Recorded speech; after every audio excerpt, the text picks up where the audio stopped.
Welcome back to the channel, guys. Today's video will focus on true demon stories, one of which includes Ed and Lorraine Warren.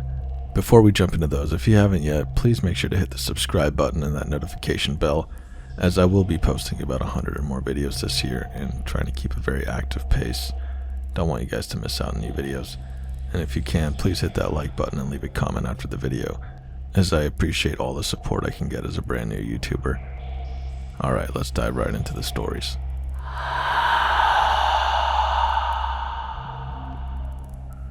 Okay, so this might just be the strangest thing to have ever happened to me. I was around 5 years old and I always used to sleep in my mom's bed with her. One morning I woke up. My mom was next to me in bed sleeping and snoring when I heard creaking on our staircase. I looked through the crack of the door and could barely see someone walking up the stairs. This shook me right up, as it was only me and my mom in the house. I sat back on the bed frozen in fear, and I tried to wake my mom up, but she wouldn't budge. As the creaking got closer and louder, I looked again and could see that this person was my mom. Somehow different, but it was her. I yanked the covers over me and tried to get as close to my mom as possible. That's when I felt a hand on my back, and then this person who looked like my mom bit me on the back. My fight or flight kicked in, but I couldn't do anything except lie there frozen, unsure of what just happened. Anyway, I must have passed out or fell asleep, as when I opened my eyes, my mom was once again next to me in the bed, but awake this time. I told her about this dream and she pretty much told me I'm crazy, until I told my mom that she bit my back. My mom checked, and lo and behold, I did have a bite mark on my back. Still to this day, I have no idea what happened, and I have no idea who the other woman was that looked like my mom. And it's something we've never spoken about again.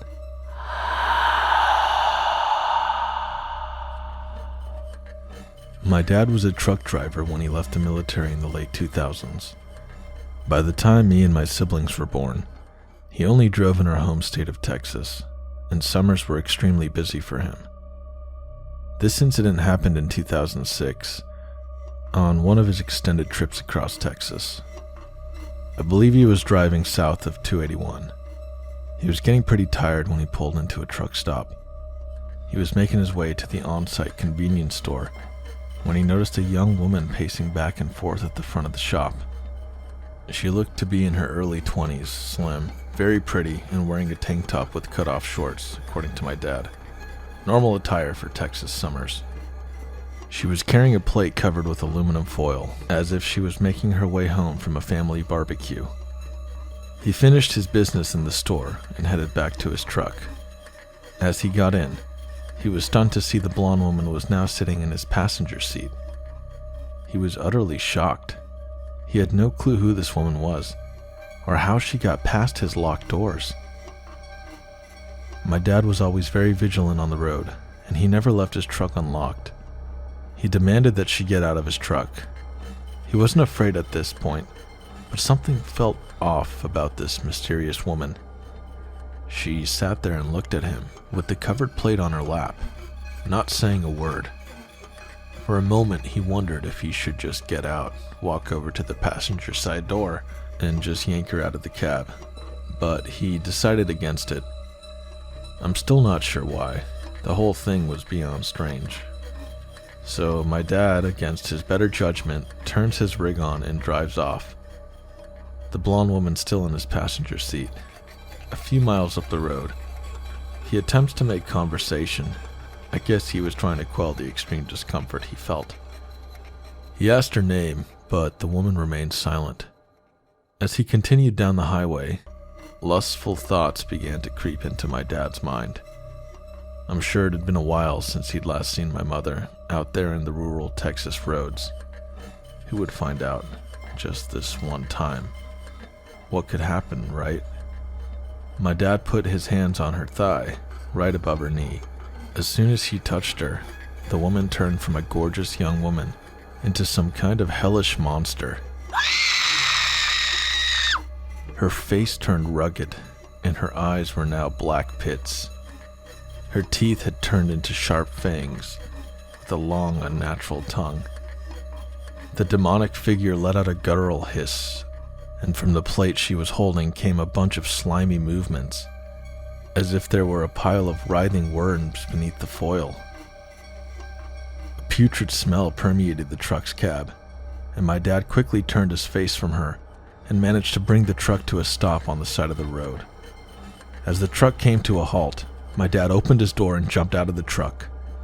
After taking a few moments to compose himself, allowing his breathing to return to normal, he looked back at his truck. The demonic woman had vanished. He was now alone on the road. He started to pray, asking God to rebuke the evil spirit. He eventually got back into his truck and drove off. The woman did not return. However, it was a while before the lingering stench dissipated. When my dad got home from that trip, he recounted everything to my mother. He had been so scared that my mother wouldn't forgive him for his unfaithful indiscretion. He had seen a lot in his life, but nothing had ever frightened him like that before. He blamed himself for impure thoughts, and perhaps that's why he attracted the evil spirit. I know that many might say that for people who cheat on their partners, nothing like this happens to them. And I can't explain why it did for my dad. I only know what happened to my dad on the dark, lonely roads of Texas. When I was older, I brought up this experience and asked, "Dad, did that really happen to you?" In complete terror of recalling the experience, he would never respond with words, and would just nod.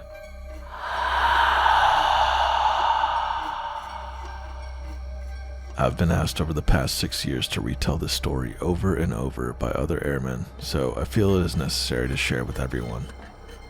We were stationed at F.E. Warren, which is a nuclear weapon-oriented base to say the least. The weapons are always stored off in the middle of bumfuck nowhere with nothing but flat dirt roads and cornfields for as far as the eye can see. You could watch your dog run away for 2 days. Fast forward to my fire team talking up this quote-unquote haunted school less than a mile down the road. I get amped up and persuade the FSC to let us off-site to go to the school. He lets us go since he felt it was necessary to see this place. So we prepared the trip by ensuring all of our NVGs, thermals, and our flashlights were highly operational, because someone said ghosts drain batteries. Hop in the truck and make our way. The first thing we noticed upon approaching this old, decrepit school was that something from the deep dark was absolutely screeching at us, so loudly that it almost didn't seem real. Turns out it was an owl in a pipe that was projecting his screech. My fire team partner Saldivar points out that owls are a bad omen in his religion. Well, crap. The only entrance point is the front door that's been busted wide open from all the storms. We enter into the main hallway. Long, dark, dank, but definitely not alone. Immediately in front of us is the auditorium. Had a bloody owl shredded to bits in the direct center. The 4 of us are huddled together when my fire team leader Curtis sees something run out from the auditorium that we were standing in, and ran down the hallway. Like a shadow, is what I remember him saying. We walk down to the end of that terrifying hallway and come to the entrance to the notorious basement. Walking through, I continually looked over my shoulder because something kept touching my neck softly. My spine is shivering cold. My entire body hot as fire. It made no sense at all. Blood is scribbled poorly on the walls, spelling out the phrase, "Get out." Well, okay then. I try to act like this isn't terrifying and tell the boys to head up. We get back up to the top and lo and behold, there's a giant open maintenance shaft in the wall, right at the entrance to the basement. That wasn't open.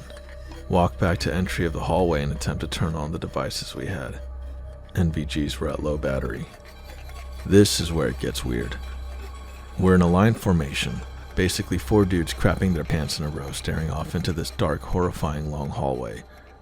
We get the thermals up and basically we make out these 2 tiny glowing balls that are basically at the end of the hallway, just intertwining with one another. We pass the thermals back and forth debating whether it's a spirit or dust picking up low light, and we conclude that it was not dust as we could clearly see dust around these glowing balls. The glowing balls stop moving and stand still all of a sudden. Thermals die, NVGs die, and from the deepest part of the hallway, a ceramic plate flies straight at us and shatters loudly at our feet. We panic, and in the confusion we separate. I bolt straight through what's left of the door, tearing it off the wall, and one of the other two guys, Saldivar, went to the auditorium. Bad idea. He doesn't come out for a solid 2 minutes of terror. We all link up and absolutely sprint back to our driver, who is patiently waiting in the truck, and tell him to floor it. We're hyperventilating and can't process the feeling of terror we just encountered. Approach the gate to Golf 1 and the radio starts acting up, changing dial to a static station and then cranking itself to the max. Now I feel that I'm a calm person and a rational human being, but I falcon punched that radio so hard it broke. We get into the station and tell the FSC what went down. He notices that our gunner, Saldivar, is acting weird and quiet. We calm down and try to settle for the rest of our long 14-hour shifts into the morning. After an hour, we all notice that Saldivar's strangeness is now concerning. He was staring at a blank wall for more than an hour of muttering.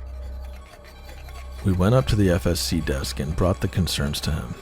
I tell him that I'm not a religious man, but I think we desperately need to pray with him now, and that I think he is going to harm himself. Saldivar's a great happy dude. We know it was the spirit. We walk out past 2 secured doors, 2 separate rooms, to see Saldivar slowly turning his head from the blank wall, smile, and say, "I don't want you to pray for me, and I'm not going to harm myself." I pooped my pants right there. This was not my friend, and it's not humanly possible to have heard our conversation. We get an alarm activation at one of our sites. Always a rabbit or something, and I'm seriously worried. It's a long drive to the site, so I'm just drilling him with questions about what's going on, mostly met with hostility. While on site, I conduct the exterior walk around, and this is where Saldivar, who's been watching us offsite at the HMBV with the thermals, yells at me to stop walking. That's when he tells me that there was a red figure following over me. Just a heads up, thermals don't pick up anything other than black and white. Alarm gets cleared and we head back. Saldivar snaps back into his muttering again. This continues until I get so uncomfortable that I pull the HMVV over and get out to talk. As soon as we get face to face and I put my hand on him, he has no recollection of any of the crazy shit he's been spewing off. Shakes it off for the rest of the night and we press. Finish shift, rack out. Woken up to Saldivar complaining about someone going in his room and trashing it, and then beating the crap out of his back. Sure enough, his room is trashed with the 3 other mattresses all over and stuff just wrecked. Lift his shirt and yup, the guy's got some serious markings on his back. We were just new cops, but we could tell that these were not self-inflicted. I told my flight chief the story that day and told him that if he ever tried to set me up for trip out at Golf 1, that I would be going AWOL. By the way, Saldivar is a really good dude and not possessed anymore. Guy had his grandma rub an egg on his body, and I'm pretty sure we're all good now.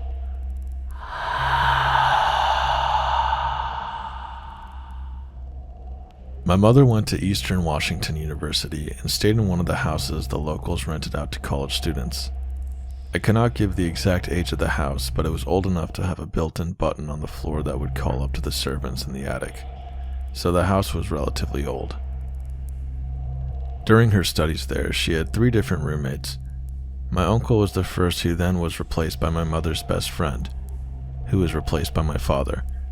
All 3 of them can confirm strange happenings in this house and be woken up in the middle of the night with people whispering. The worst of it was in my mother's room and the attic. My mother hated that house, but she didn't have anywhere else to live and the dorms were expensive, so she sucked it up and lived there until she graduated. She hated sleeping alone. The air in her room constantly felt thick and heavy, and at night she would hear multiple people whispering incoherent words at once. While living there, my mother had a cat named Puss, who would constantly hide under the bed. One time my mother caught Puss out from under her bed, sitting watching and growling at one of the corners of the room.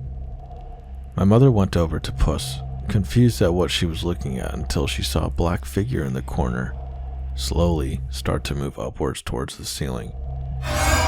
Puss started to become more aggressive, her hissing and growling getting louder, before she freaked out and shot off back under the bed, still growling at the corner until the black figure was gone.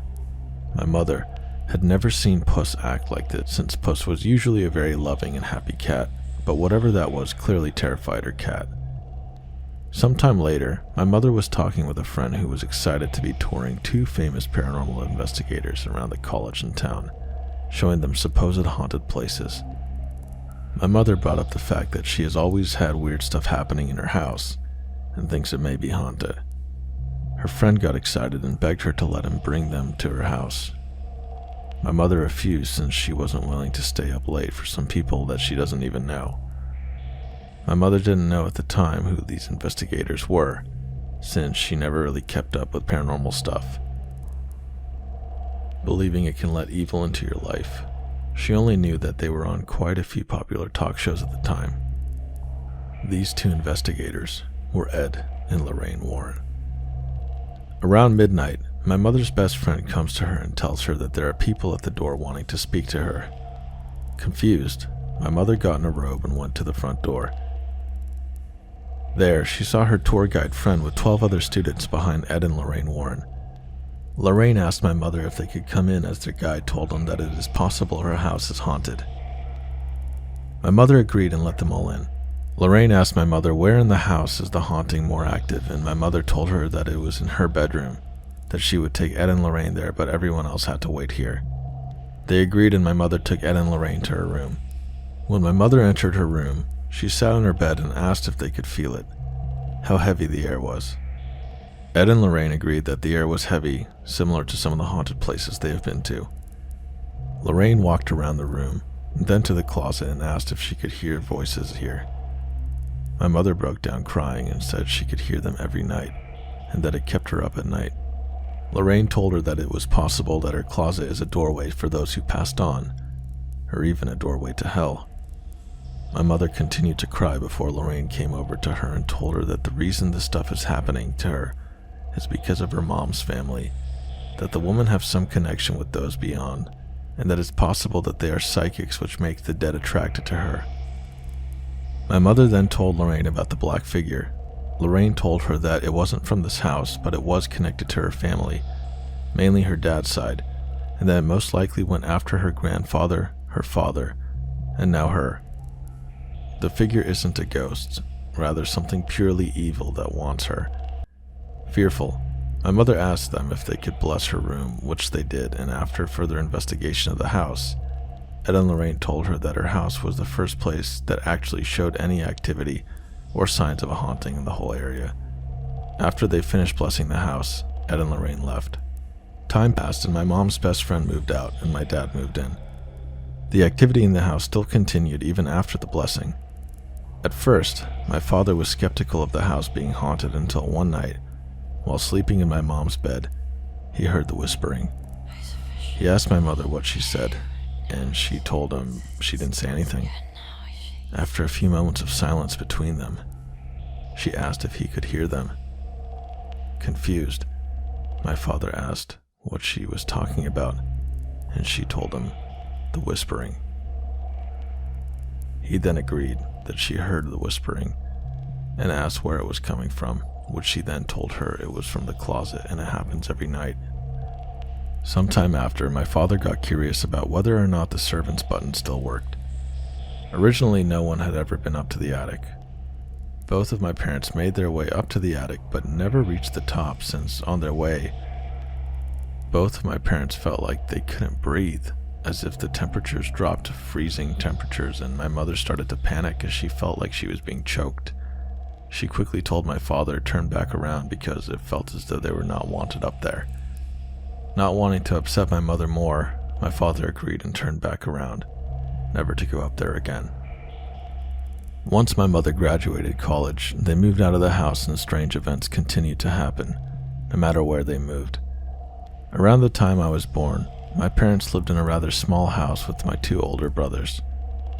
Constantly, our cats would freak out, growling and hissing at the corners of the house. Not only that, but my mother would constantly see this black figure around the house. Later, my family had our new house constructed and we moved out of our old one. These strange events followed us and got worse. One day, when I was around 5, I was walking outside my room to walk downstairs. The moment I walked to the balcony, I felt someone grab my arm extremely roughly. I turn around and I just see a black figure holding my arm. I scream for my mother. My mother came running upstairs and she sees the black figure. She grabs my arm and tries to pull me away, but the figure will not let me go. She pulled as hard as she could and ripped me away from the black figure. As she does, the figure disappears and a giant hand mark is left on my arm. My mother runs downstairs and screams at my father to get my brothers and that they are leaving the house until it is blessed. We later had a priest come to our house and bless it. Afterward, the activity stopped, but growing up, me and my second older brother would constantly have nightmares of this figure in our dreams, doing awful things to us. It had bright red eyes and would chase us. Nothing else has happened since then, and I still live in the house, but every once in a while I get this sudden fear from the staircase. I never go downstairs at night without the lights on, out of fear of this thing that it's possibly still here.